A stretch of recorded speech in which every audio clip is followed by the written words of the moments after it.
Hello, do you know some urban myths prevalent in your culture? Today, I'm going to introduce some myths prevalent in my culture. The first story is the famous fan death myth.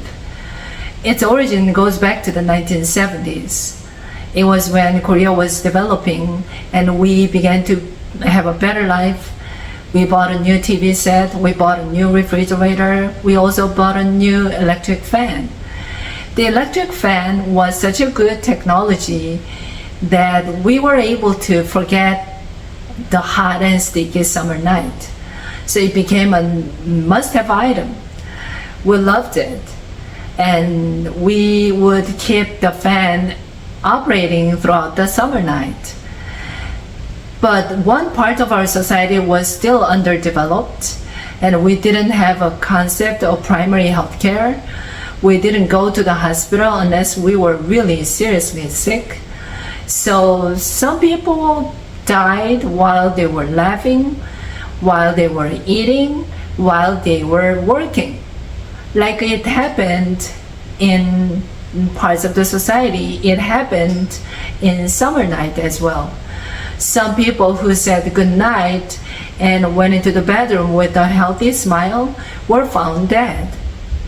And the next morning, the family members were shocked and surprised to find the sleeping person dead. And they would wanted to know why. And news reporters wanted to investigate why. They would go to doctors. Doctors probably had no clue about this unknown death, so they, in my personal opinion, they would attribute these unknown deaths to the electric fan. Or maybe it was just general advice, but we accepted it too seriously. And one doctor I remember said on TV that we should make sure to leave the door open. If we sleep in a closed room, we may have suffocation from the oxygen deprivation. Or another doctor would say that the artificial wind created by the impeller of the fan may prevent air from entering our breathing organ, so we may die. These words were said by doctors, and the doctors were on TV, and TV was number one trustworthy medium around then. So we strongly believed the story, and adults would say to their children that we should set a timer before going to bed. The electric fan. We also made sure to turn off the fan. I also remember my mom saying to me that I turn off the electric fan. It was somebody said that it was because of the energy cost, but I don't think it's because of the energy cost. It was because of some doctor's interview on TV. And it sounds very funny now, but it was strongly believed until sometime in the early 2000s when many Westerners rushed to Korea to teach English. They found some myth funny, and it was introduced to the Western world, and there was some website named fandeath.com. I remember it. Now everything sounds funny, but it was very, very serious around then. And still, people my age tell their children to turn off the electric fan.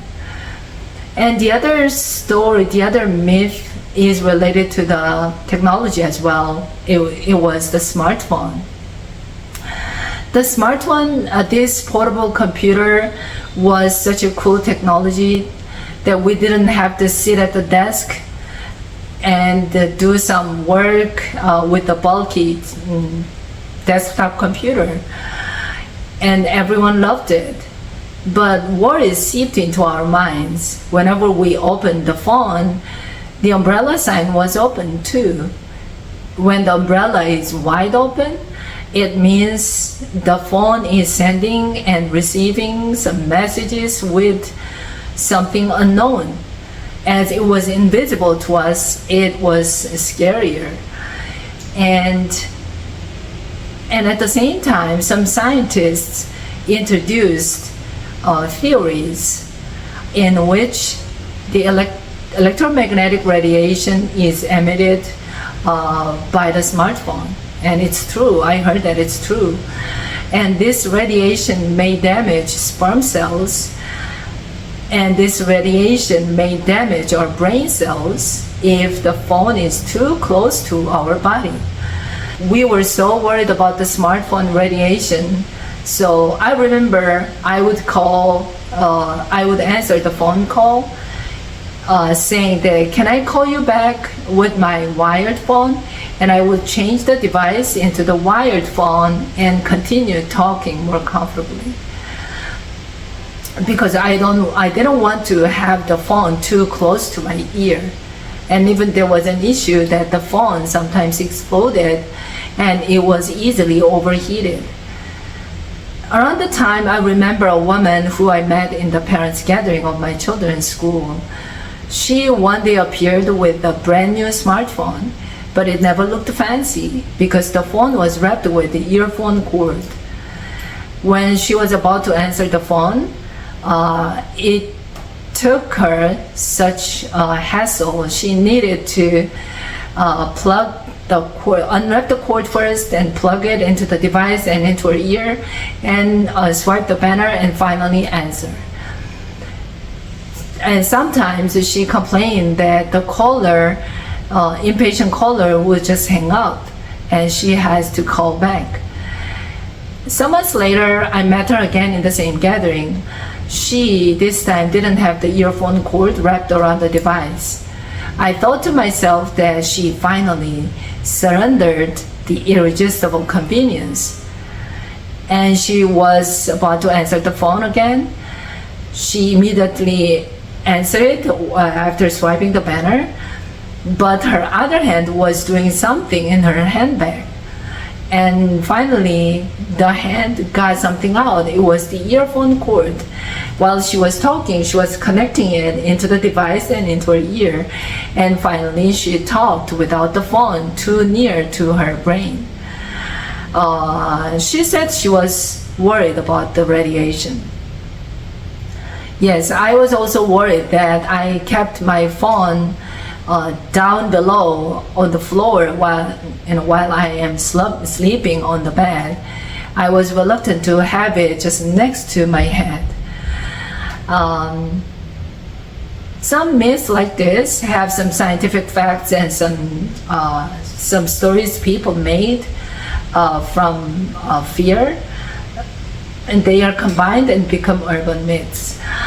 These are very interesting urban myths prevalent one time in Korea. And what about in your countries, in your cultures? Yes, these are all for today. Thank you. See you.